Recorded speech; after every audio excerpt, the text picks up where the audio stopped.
Saya pernah diceritain Gus Zofur, juga sering baca buku tentang Mbah Maksum. Dulu Mbah Maksum kalau wasiat kembali ya gitu. Kamu harus NU dan harus mempertahankan NU, tapi tidak dengan cara membenci Muhammadiyah. Dulu Mbah Mun juga sering cerita, dulu Mbah Hashim tuh ngaji Syekh Mahfud ya. Nah, Mbah Ahmad Dahlan dulu namanya Darwis sering ngaji sama Syekh Khotib Minangkabau. Zaman itu Syekh Khotib sudah modern, sudah ikut gerakan Abdu, gerakan Al-Manar. Sehingga bawaannya Mbah Ahmad Dahlan ini agak-agak agresif. Yang Mbah Hashim karena hanya mulazim di Syekh Mahfud, hanya sesekali ngaji Syekh Khotib, beliau lebih seperti itu. Dan dua beliau ini sama-sama pernah ngaji Mbah Soleh Darat di Semarang, Mbah Hashim sama Mbah Ahmad Dahlan yang dulu namanya Darwis. Jadi ini masih min minuskatin wahidah mimam bain wahid. Sehingga kita tidak kaget ketika Mbah Ali Maksum mengomentari Muhammadiyah itu masih ahli sunnah wal jamaah. Makanya nanti terakhir saya baca kitabnya Mbah Ali dan sering saya pelajari.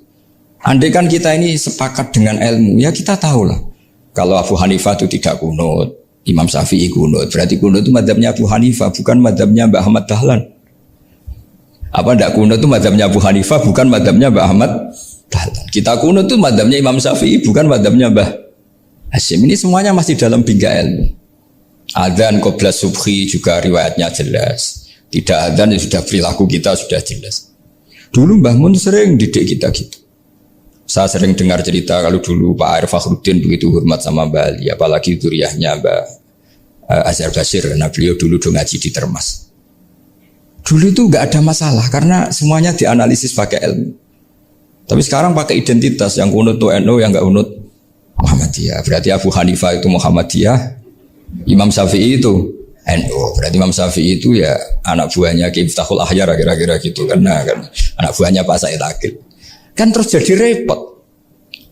Dulu kita ini pengagum ilmu, bukan pengagum perbedaan.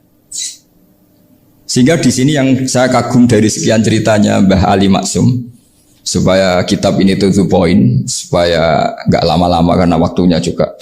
Nanti kalau kemalaman ini kena semprit ini sudah. Ini diantara yang diceritakan Bali itu unik. Imam Syafi'i itu sering tawassul, sering wasilah sama siapa itu? Abu Hanifah. Ini sudah tak petakan, saya baca yang sensitif lah, so yang ini ya. Ziyar al-Babus Samin, terus sebentar ini yang bab tawassul.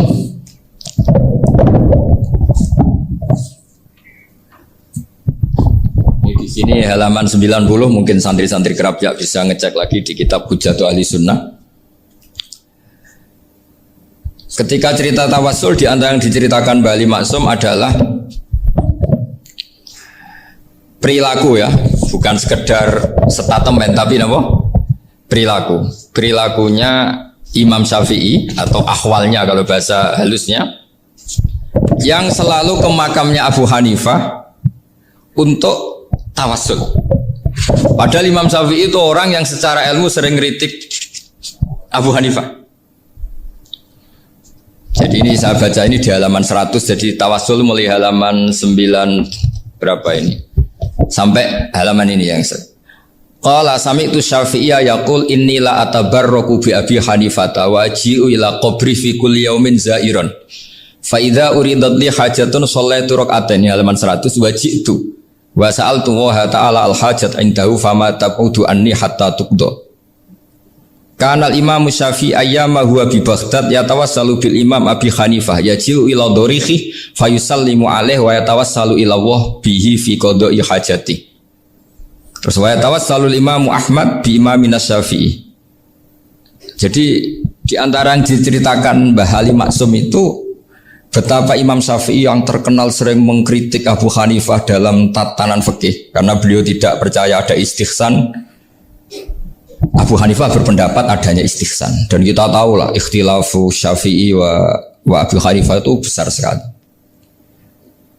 Tapi beliau itu tahu Abu Hanifah itu orang yang sangat soleh. Abu Hanifah itu kalau ketemu sama orang yang utang beliau itu yang lari bukan yang utang Abu Hanifah, karena takut orangnya itu isin. Jadi kalau ketemu yang utang di jalan itu yang sembunyi itu Abu Hanifah. Kenapa engkau sembunyi? Ada yang utang saya lewat, nanti orangnya malu. Jadi setingkat Robiah Adawiyah itu beliau di rumah ada maling itu sembunyi. Ditanya kenapa engkau sembunyi? Malu, gak ada yang dimaling. Malu sama malingnya karena serumah itu gak ada barang yang layak dicolong itu. Itu Robiah sampai sembunyi. Itu yang bisa niru itu Abu Hanifah. Jadi wali-wali besar ini ternyata saling menghormati dan saling tawassul. Nah saya berharap tawassul ini bukan sekedar perilaku sosial, tapi memang ada sanadnya. Sehingga terus diceritakan Bali di sini dulu istaqa Umar bil Abbas. Kata siapa tawassul harus dengan Rasulullah SAW? Dulu istaqa Umar bil Abbas. Sayyidina Umar itu tawassul istisqa dengan Sayyid Abbas. Padahal kita tahu Sayyid Abbas ini tidak nabi. Terus beliau cerita sampai Imam Syafi'i tawassul sama Abi Hanifah.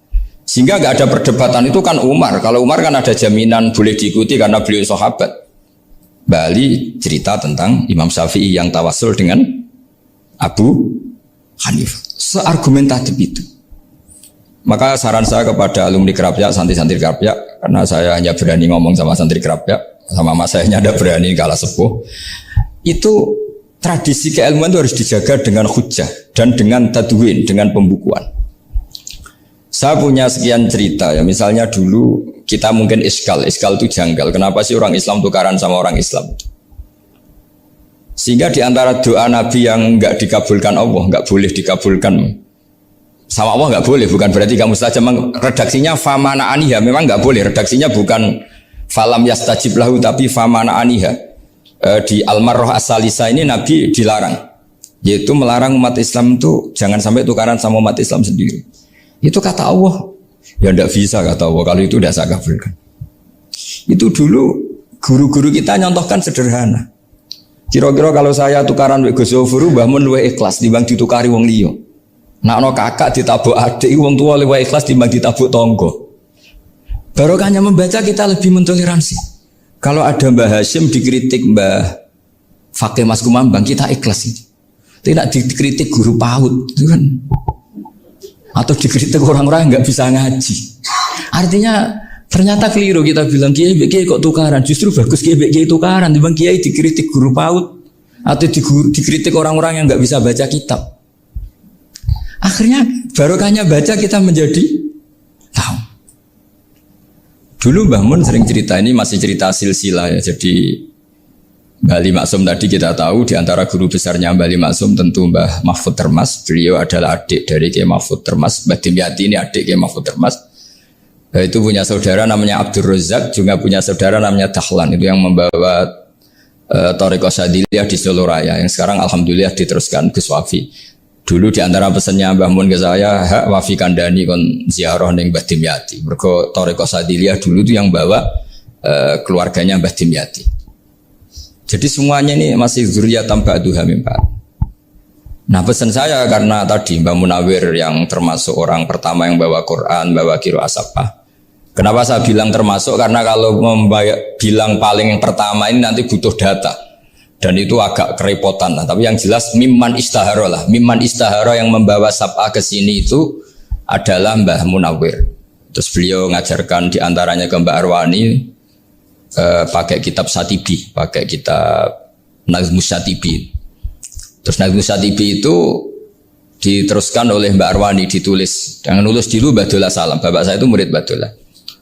Dulu Mbak Dola sebelum ke Mbak Arwani ngaji sama Ki Said di Sampang. Bapak saya sebelum ngaji di Badola sudah hafal Quran lewat buyut saya sendiri namanya Ki Zubaidi. Yang Ki Zubaidi akhirnya jadi menantunya Mbak Ahmad Su'eb. Jadi buyut saya kandung ini namanya Sofia, itu asal keluarga Lasem, yang adiknya Sofia ini punya adik Badiah yang jadi ibunya Ki Sahal. Terus Ki Sahal punya Mbak Yu namanya Musayanah, punya di Garwo Ki Mansur punya anak Gus Koyum. Jadi dulu ibu saya, ibunya Gus Sofur, ibunya Pak Maftu itu semuanya di Lasem. Karena saya dari keluarga Gen ya Lasem, dari keluarga sanad guru ya Lasem. Tapi Lasem Badawi itu dulu ngajinya di Mbah Umar Harun di Sarang. Mbah Umar Harun ini menangi Sayyid Ahmad Zaini Dahlan. Sayyid Zaini Ahmad Zaini Dahlan ini punya cucu keempat yang hidup di Sedan. Terus makamnya di Lasem, namanya Habib Haidar. Itu yang nulis biografinya Mbah Maksum. Mbah Maksum bukan Bali, biografinya Mbah Maksum. Itu ditulis oleh Habib Haidar, namanya Haidar bin Hasan bin Sodaqoh bin Ahmad Zaini Tahlan. Nah, Habib Haidar ini menantunya Sayyid Hamzah Sato. Hamzah Sato itu Hamzah bin Abdullah bin Umar, itu kakaknya Sayyid Abi Bakar Sato, Sohibul I'anah. Nah, Sayyid Umar ini yang dulu ngajari mbahnya Mbah Mun namanya Ahmad bin Syuaib. Nah, di antara ajarannya adalah baca kitab-kitab kecil yang bisa dihafal. Dibawalah ke sarang jadi metode muhafadzah. Tapi kemudian lama-lama oleh pondok itu jadi syarat kenaikan kelas. Dulu nggak ada muhafadzah untuk kenaikan kelas ya, supaya orang alim itu harus hafal, lama-lama dipakai syarat untuk muhafadzah. Jadi semua ini sanad harus kita ingat supaya kita bisa menjaga tradisi.